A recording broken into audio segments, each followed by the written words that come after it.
Welcome to another episode of the Business Spotlight Series. My name is Nate Woods. I'm a senior partner here at Action Coach Peachtree, and today I'm joined by Jacob Durand. He's the co-founder of J&M Pools. We're going to talk a little bit about his business, his journey to business ownership, some challenges that they've faced, some best practices they've implemented, and take a look at what it's really like to build and operate their business. If it's your first time on the channel, make sure to like and subscribe to get notifications of new interviews just like this. And Jacob, welcome. Thanks for joining me today. Thanks for having me, Nate. Glad to be here. Awesome. If you would, just give us a brief overview of kind of your background and tell us a little bit about your business. Yeah, so we started J&M Pool Company back in 2009. As far as my background before that, I got into the pool world kind of randomly. I was a finance major at Kennesaw State. And right when I graduated was in 2009. So it was right when that crash was happening.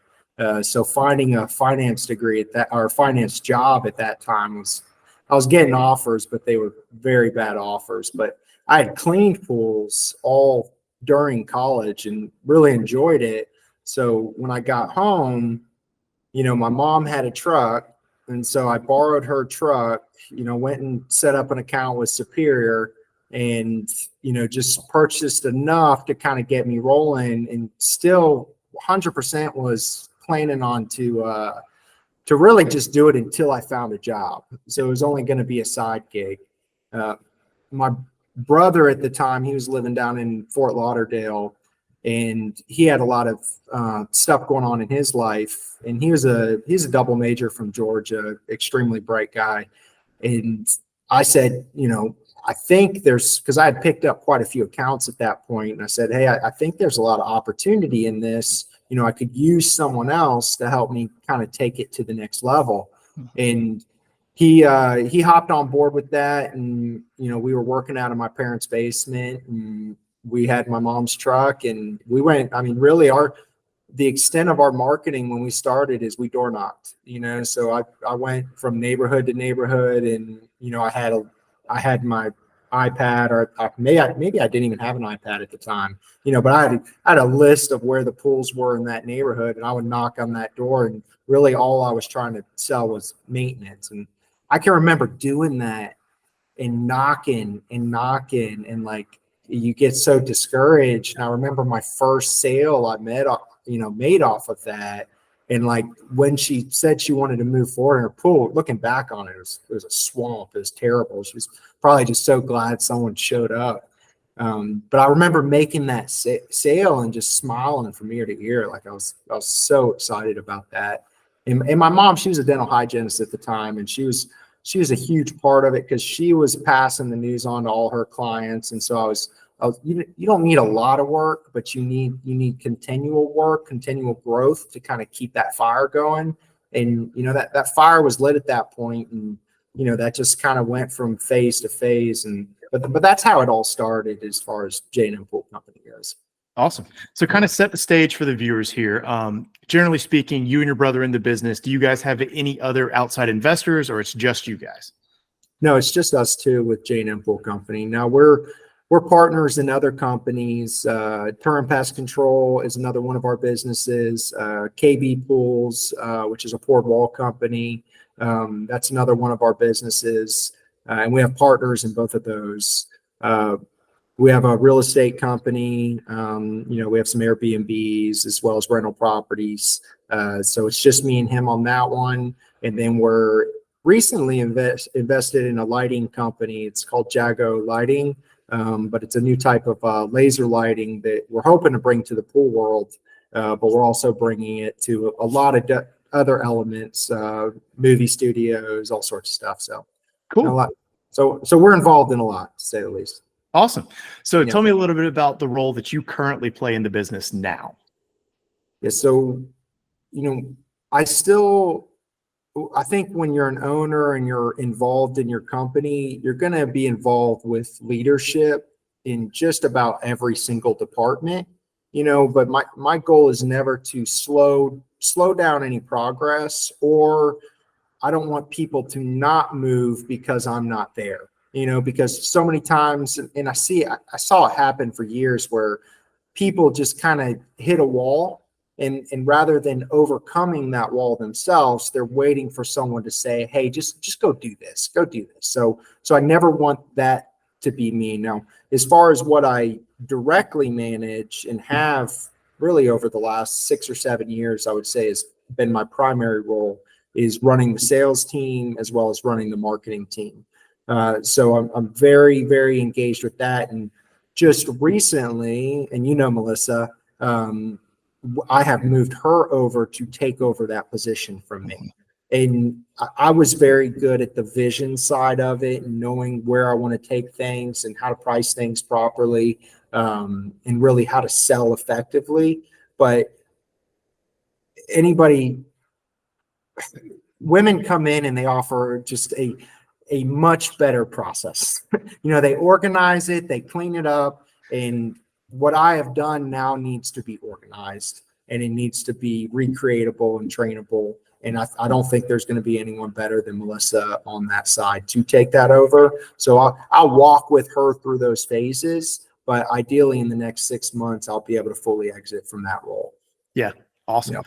So obviously it's evolved over time, but if you were to break down kind of your schedule now, how much time do you spend working actually in the business versus on the business? So strategy development, driving the business forward versus actually doing tasks within the business.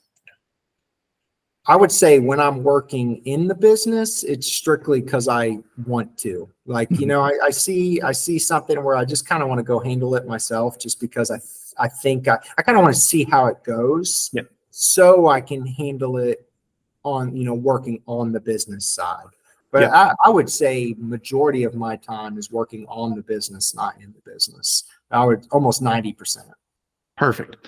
So for a very grown and developed business, I know that a team of trusted advisors is key to success. So who makes up that team of advisors for you? Yeah, so we have an upper management team with our company, and it's my office manager, who's also my HR leader, as well as my company president, who really came in as a CFO, but we moved him over to president. So he really understands the numbers background, and he came from the corporate world, much larger companies. So what he's able to implement, we always operated just, hey, we think this is going to work. Let's go do it. Where now we operate where we follow the numbers. If the numbers don't make sense to go this direction, why are we going to do that? And we'll still, if we have a belief in something, we feel like we can always make the money work if we really want to do it. And we're still doing that a little bit now on some things, but there's a hell of a lot more kickback when we do that now. Then you have my brother, then you have myself, then I have a construction manager, but he's more involved with strictly his department than the business as a whole. So I don't know if I would put him in that same team. And then Melissa as well. She's still involved a lot in that upper management side. But I would say that'd be my core team right there. Cool. So let's talk a little bit about what makes J&M special. So primarily, who is your ideal client? Who are you looking to serve? I think that with our client, it's someone who, one, wants quality. Is someone who's willing to pay a little more for quality, with the understanding that when I pay more, I'm not paying for the same product. I'm paying for a better product. I'm paying for the customer support. I'm paying for the ease of mind. And I'm paying for the fact that this person really can create a better vision of what I want to do than anyone else could do. And not only be able to create that vision, but then be able to construct that vision, to the tier that I'm expecting on that side. I think there's a lot of companies that are good at pieces of that. They can handle one portion, but to be able to create some of the things that we create, and then to be able to properly maintain them, over a long term, and then if there's an issue, to be able to properly warranty that, is a big deal for that ease of mind, because these aren't cheap investments. And when you construct a pool, or you're doing a remodel, or even nowadays, if you're doing a complete service overhaul on your pool equipment, it's all pricey. So you want to be sure that, hey, if I'm spending this kind of money, like I am getting the best of what I can get. And, I don't want to get to the end of this and go, oh man, I wish I would have been told this. Yeah. Or man, I didn't even like, I see this finished and this isn't at all what I envisioned. Like when we finish work, I want people to be like, damn, like that is freaking awesome. Like if what we do, we have the coolest job in the world because like we create such awesome backyards and you really do improve the lives of anyone who ever is going to be in that space. It's such a, like just knowing that kind of improvement in life is being created constantly by us is awesome. And we want to be able to, something we're working on is we want to be able to create that for everybody.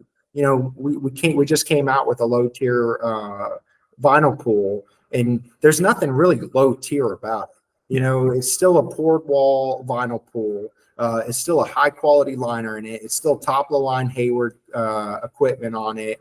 All LED lighting, salt system. You can do the cool deck on it too. So aesthetically, these are still stunning pools, and they're not going to fall apart on you. You're not going to be stressed on the quality of it. We're still going to build it to the terrain like you need, but to be able to come in that under $80,000 budget is something we're really working hard on, just so we can offer it more to the masses, and they still can have that quality of J&M. Yeah, absolutely. So that kind of leads me into marketing and how do you get that message out to your potential clients? So one thing I always ask is, in a successful business, do you set up a percentage of revenue, or do you have a monthly budget that you normally invest back into marketing? Yeah. So when we started it, we did it as percentage of revenue, and obviously in the earlier days, that percentage was much higher. And it seems like now that I have a CFO, it seems like the percentage of revenue drops every single year. Now it's really like having a boss when you're used to spending all the time, and you're not used to that on the owner standpoint. But you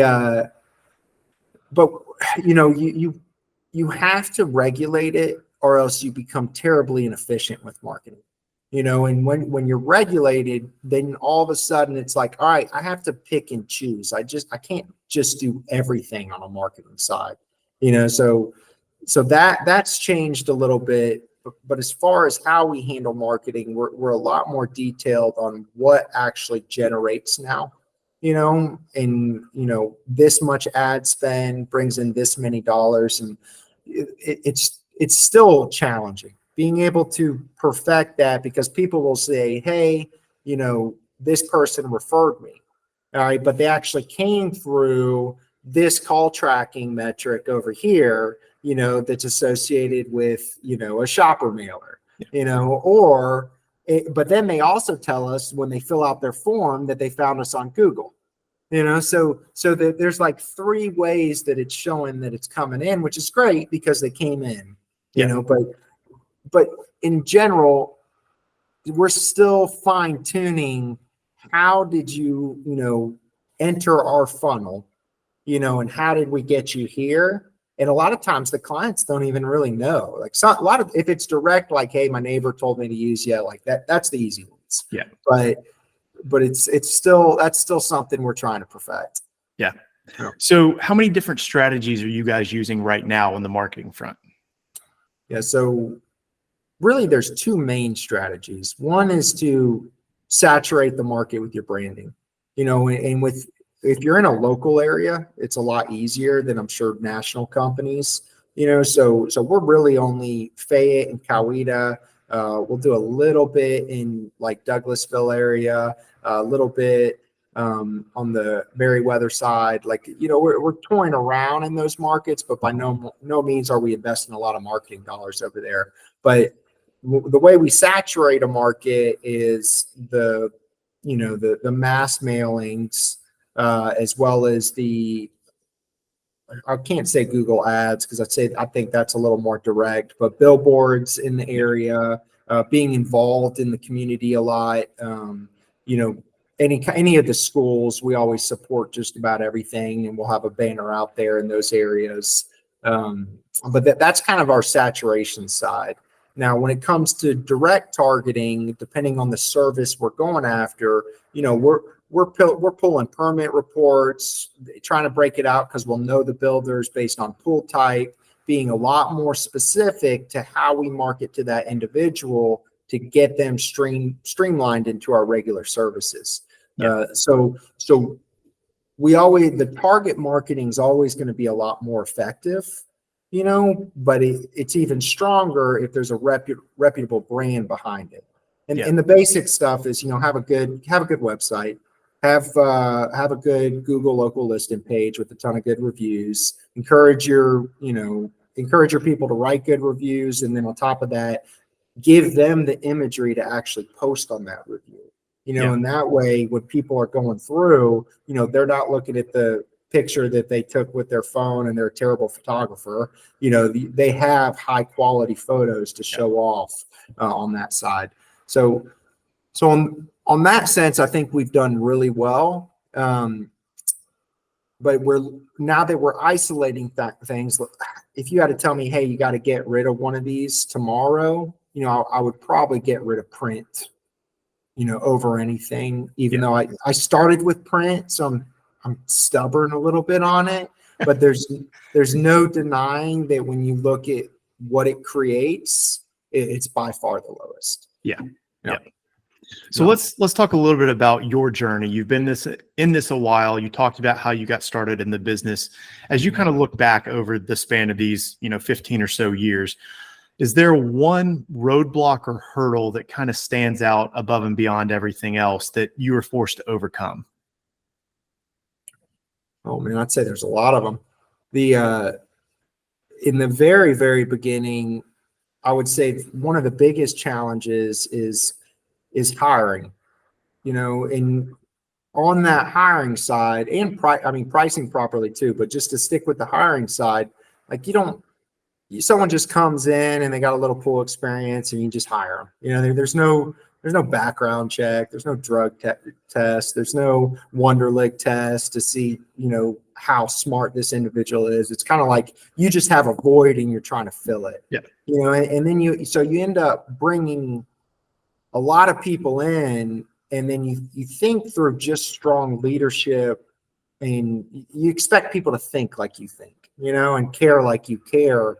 And that's not the case. That they're not this isn't their only thing they're thinking about. This is just something they're thinking about till they get to where they're really trying to go, and understanding that and having the process of them seeing the vision through your company to let them know that, hey, this probably is one of the best opportunities for you, and make sure that vision is very transparent is a key there. But when within the first week that, hey, this person's not a right fit, like we held on to some of those people for years, in the beginning, when we should have canned them right away, and found that next person. And I would say up to probably 3 or 4 years ago, we were still making that mistake, where now, the good thing is we have such a large outfit and such a strong core within that outfit that if someone doesn't cut it and they're slacking, and you got guys that are busting their ass. So when they see someone being lazy or just doesn't believe in our vision, doesn't follow our values, they're going to come and weed that person out pretty quick. And I have certain people, when they come to me and they state that, I don't even think about it. This person has earned my trust. He's never lied to me about anything. I'm going to naturally assume the other guy's lying and he's telling the truth, because that tends to be right. He's never lied to me before. Why is he going to start lying now? So having a strong core to weed out others is really good, and recruiting stronger. And it's the hire slow, fire fast kind of thing. Don't be hiring so reactively all the time. Which COVID made that tough, because we had such a boom. We were forced to hire just to manage call volume, manage getting bodies out there. But once that COVID boom slowed down, we were able to clean up a lot and really strengthen our core again. Yeah, absolutely. So obviously developing a great team has been extremely important for you. How would you describe your leadership style in the business? And would you say it's changed over time as you've grown? I think that personally, it hasn't changed that much. My style of leadership is very straightforward. Be clear on your expectations, be clear on how you treat your customers. Take care of your clients, they'll take care of us, and we will take care of you.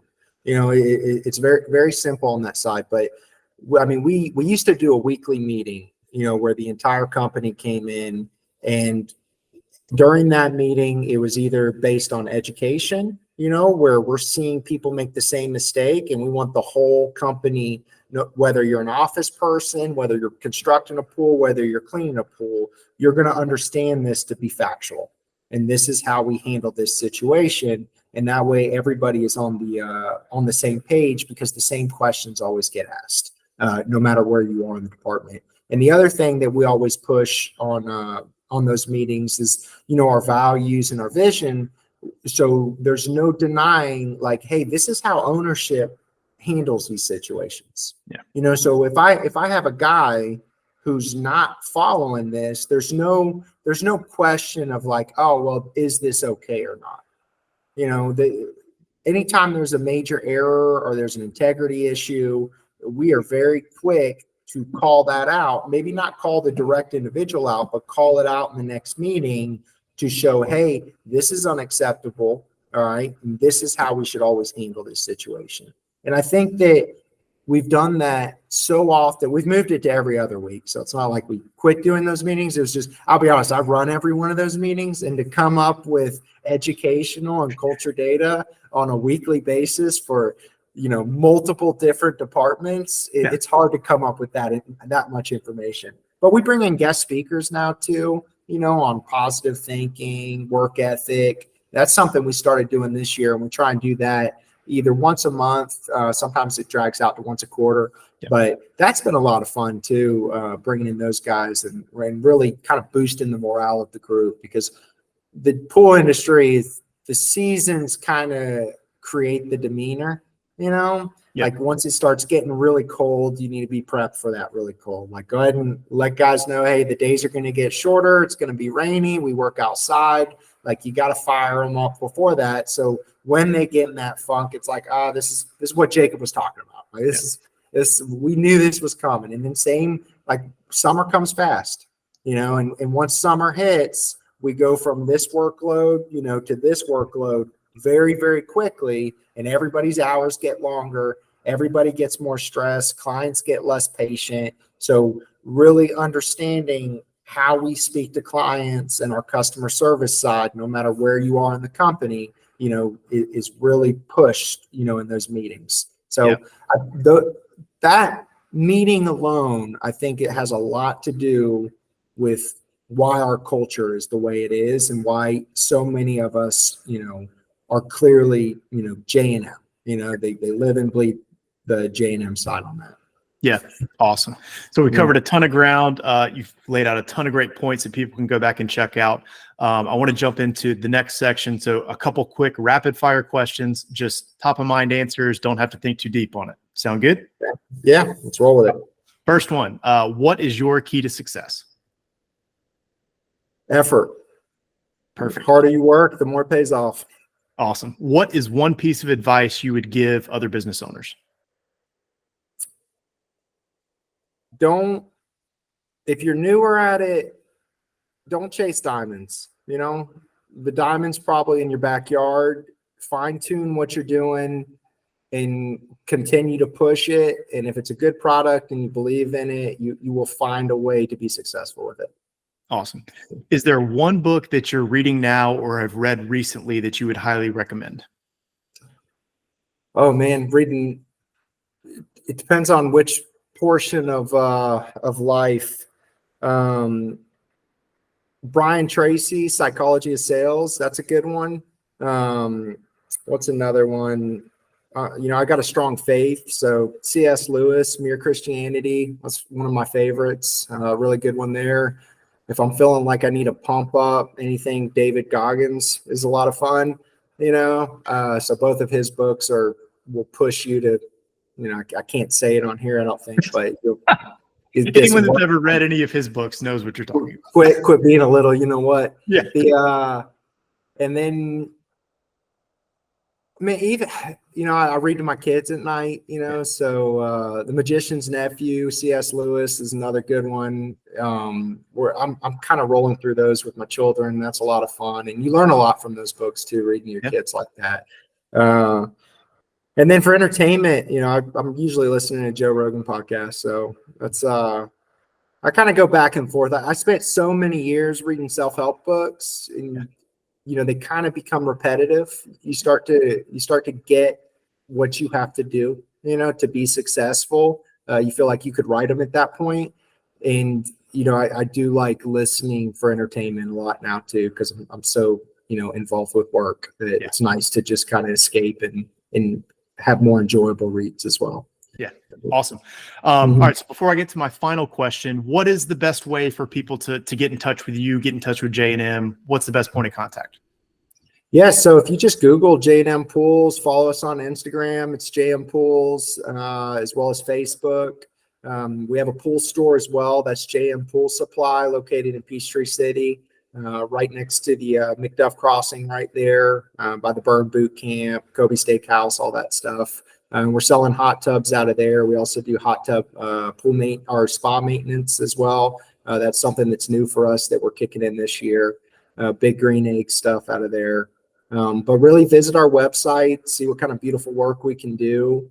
We can take care of you before and after. So if you have an existing pool, our remodel work on vinyls and concrete pools is just phenomenal right now. I truly believe we have the best crew out there. I've dealt with so many bad crews, over the years, that what we're able to do now, I just wish I had 15 years ago, because it's just awesome what we're able to do on that side. But JM Pools, if you look it up, you'll find us. Perfect. My last question for you today is, what is most inspiring for you? I think really just sitting back and watching some of your people from where they came from, to where they are now. You have enough employees, you see people really hit rock bottom sometimes, and some of the elements are just they're outside of their control. When they're within their control, you could try and shake them like, yo, get it together. But you got enough people, bad stuff is happening to people all the time, and just being able to push them through that, see them overcome it, really find their joy and happiness again. I think it's just a beautiful thing. And, that is something I always enjoy. Awesome. Yeah. Jacob, thanks for joining me today. It's been great talking with you. All right, Nate. Appreciate it. Thank you.